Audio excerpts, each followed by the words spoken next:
hoping for a little more positive ending to life. But I guess there will be a better outcome in mind. This will not be as graphic. But I will tell you all that you need to know about being a minister's child.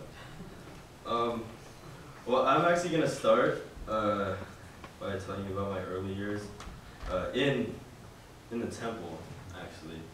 I don't really remember the first time that my parents took me to the temple, but I was really young. And I cried nonstop.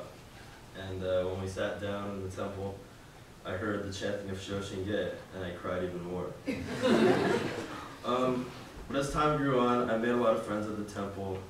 I went there every Sunday with my family.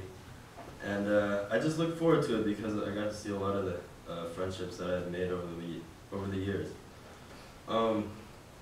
But actually in my 6th grade year, which was about 2005, my father became the minister. He went to Japan, got ordained, and went through the whole process. And he was a certified minister, and he came back to our home temple, Berkeley Higashi, and took over Reverend Yamada, who had been working there for 30+ years. My dad became the new minister. And he was a former journalist, and he worked many jobs as a journalist until he finally became a minister. But back then, I was only about 12, 13 years old, and I didn't really understand this. So instantly, I thought of a minister as being like a low-paid, just crazy philosophy speaking job. So I actually had no respect for it. Like going to the temple, I didn't really care about Buddhism. I just cared about seeing my friends. So when my dad became the minister, I was actually sort of enraged. Like being a little kid, I wasn't too happy about it. I was like, wow, you're gonna make mom make all the money and stuff like that.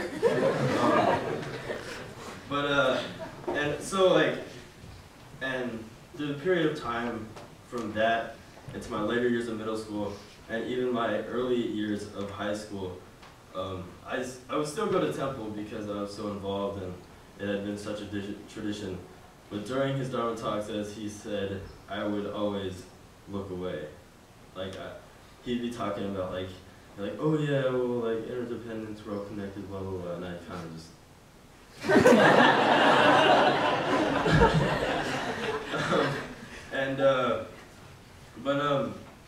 I was just kind of like a young kid. I didn't realize what was actually going on. And a lot of people think of ministers' kids, and this dates back to I don't know, earlier traditions where ministers' children would always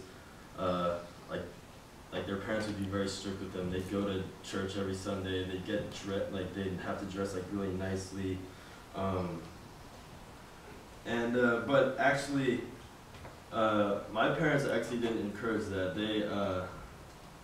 They let me pretty much do what I wanted to. They did encourage me to go to the temple because we'd been going for so long. But they, sometimes I was feeling not up to going to the temple, and they said, okay, you can stay home. Or I used to play on a tournament team for basketball. And I had tournaments on the weekends which would keep me from going to temple, and they actually allowed that. So in a way, I was nothing like the typical minister's kid. Although I still hated what he did, my parents, for the most part, allowed me to do what I wanted to do.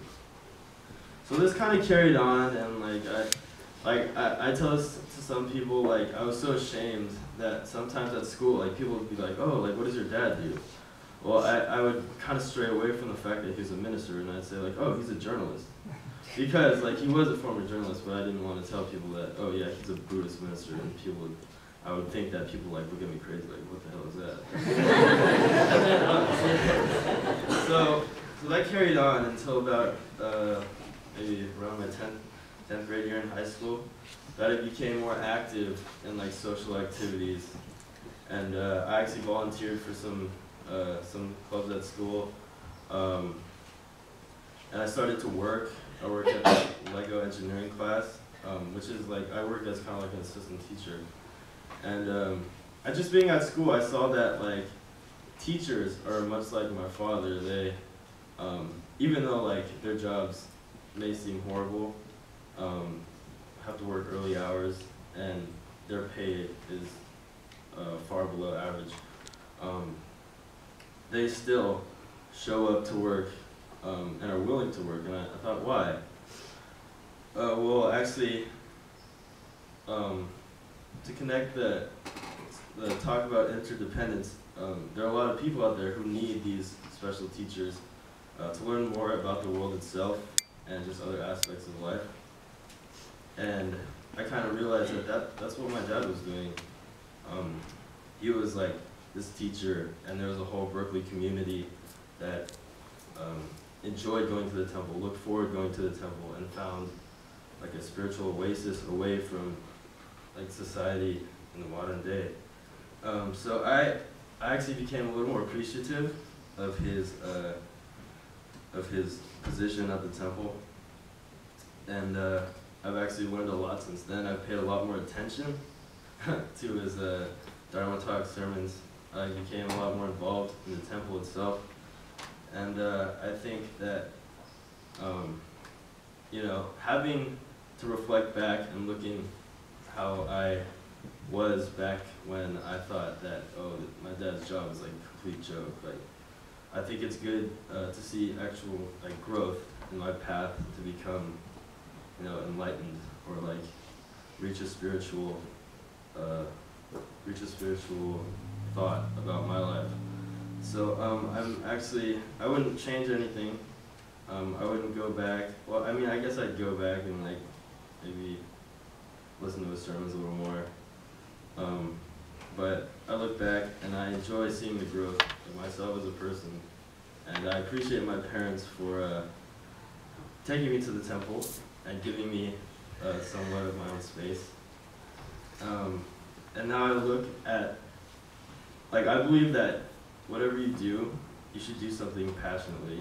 Like my dad, like journalism, he liked journalism, but you know, like it didn't, like he wasn't like completely passionate, like he wasn't able to work for it for a really long time. So he became a Buddhist minister, which he seems very passionate about now.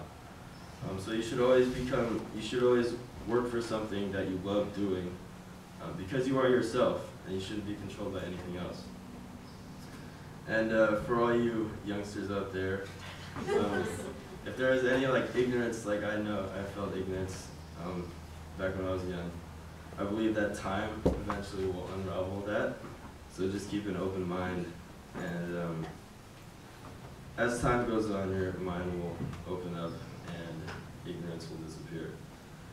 So that is my talk for today. I thank you all for listening. Please join me, Joshua, one last time.